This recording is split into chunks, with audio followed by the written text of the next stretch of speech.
38번부터 여기서부터 이제 채권 투자 전략, 면역 전략 관련 내용이군요.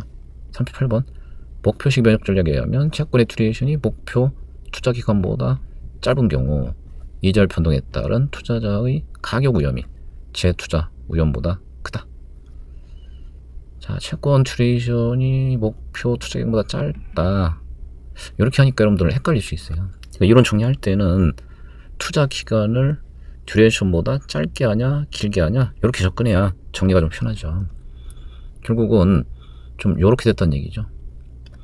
듀레이션이 목표 투자 기간보다 짧다는 얘기니까 투자하는 기간을 듀레이션보다 더 길게 했다 이거지.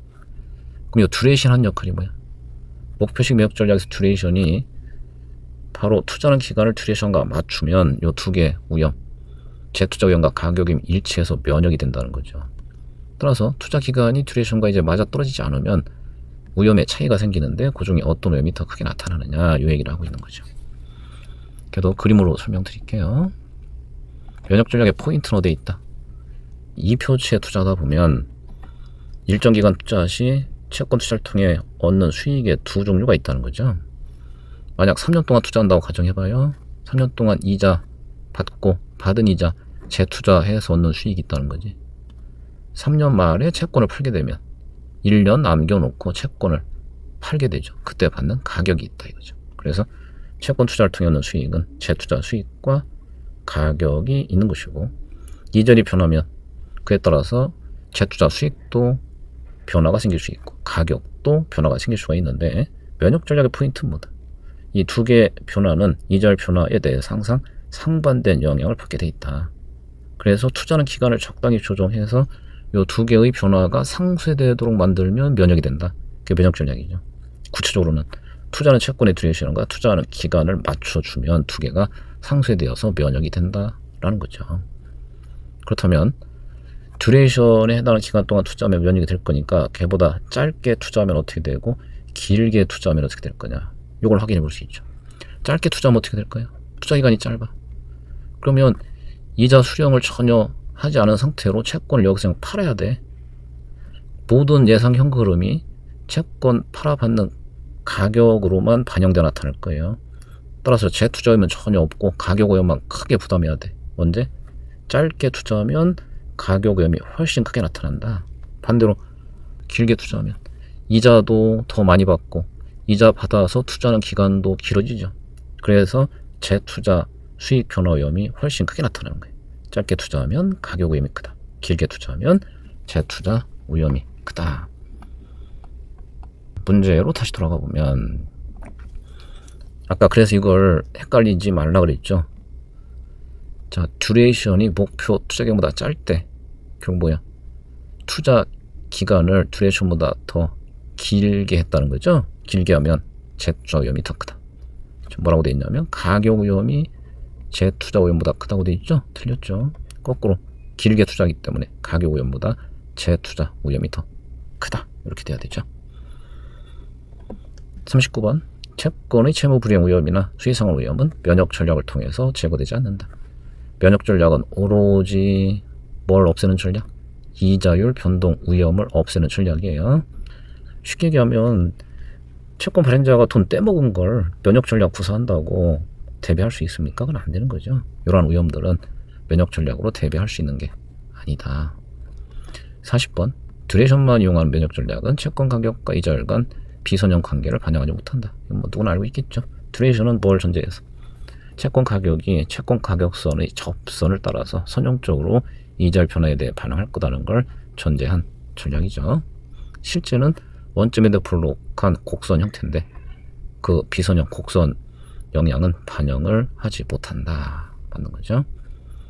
41번 순수할인채는 재투자 위험이 없고 경상수익률이 0이다. 순수할인채 무의표채죠.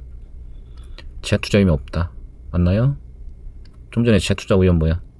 이자 받아서 재투자하는 과정에서 이자율 변화 때문에 부담해야 될 위험이죠. 이자가 아예 없어요.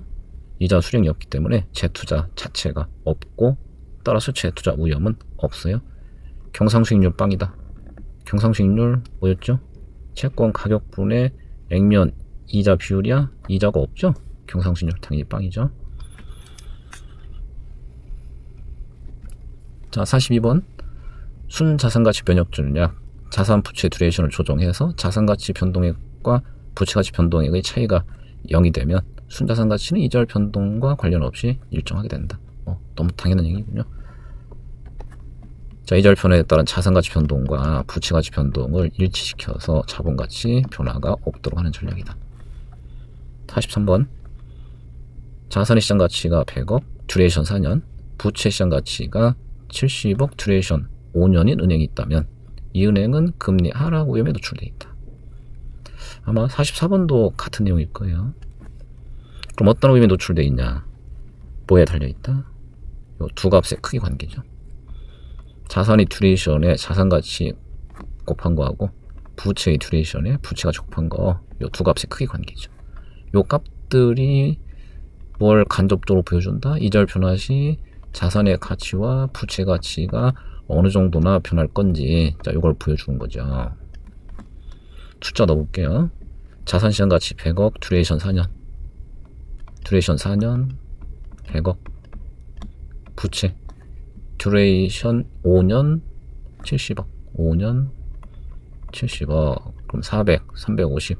요쪽이 크군요. 자산 쪽이 현재 더 크죠. 그럼 이자율 변화 방향 관계없이 이자율 변화하면 자산 가치 변동이 더 클 거다는 거죠. 만약 이자율이 상승해 어떻게 되나요? 가치는 다 하락하는 거야. 이렇게 된다는 얘기예요. 자, 둘 다 하락할 건데 자산 쪽의 가치 하락이 더 크다. 반대로 이자율 하락하면 어떻게 될까요? 가치는 상승할 텐데 자산 쪽 가치 상승이 더 크다. 이거죠. 따라서 만약 이자율 하락한다면 부채보다 자산 가치가 더 크게 증가하니까 자본상에서 이득을 볼 수 있죠. 자, 요때 문제가 되는 거죠. 이자율 상승 시 부채보다 자산 가치가 더 크게 떨어져서 자본 가치가 감소할 위험에 노출이 되겠구나 라고 이해하시면 되죠. 금리 하락 위험에 노출돼 있다. 틀렸어요. 금리 상승 시 손해볼 위험에 노출돼 있다. 43번 한번 읽어보세요. 똑같은 내용이니까. 45번, 46번 얘도 같은 거네요. 수익률곡선 타기 전략에 대한 얘기군요. 45번.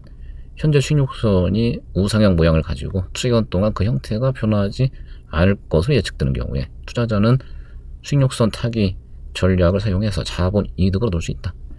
요게 수익률곡선 타기 전략에서 필요한 내용들을 거의 다 포괄을 하고 있어요. 수익률곡선 타기 전략은 기본 전제 조건이 두 가지가 있다 그랬죠. 첫 번째, 수익률곡선이 반드시 우상향 형태를 떼야 된다. 이게 첫 번째야. 두 번째, 투자하는 동안 절대 변화하지 않아야 된다. 요 두 개죠. 이건 꼭 기억하시고. 그럼 요 조건에 구체적으로 어떤 전략? 내가 목표로 하고 있는 투자 기간에 비해서 만기가 더 긴 채권을 샀다가 처분하는 투자를 하게 되면 우상향 수익률곡선 형태에서 시간 경과하면 채권 수익률이 결과 하락할 수밖에 없어요. 그걸 활용해서 채권 수익률 하락에 따른 가격 상승의 효과, 곧 이 자본이득을 얻어내는 전략. 이게 수익률곡선 타기 전략이죠. 자, 그래서 반드시 이 두 가지 조건 기억하셔야 돼. 관련해서 46번도 기출문제인데 얘는 뭐라고 돼 있나 볼까요? 수익률 곡선이 상향 이동하는 경우에만 효과적이다. 얘랑 완전히 배치되죠?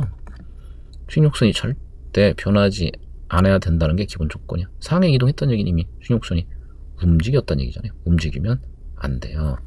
틀렸어요.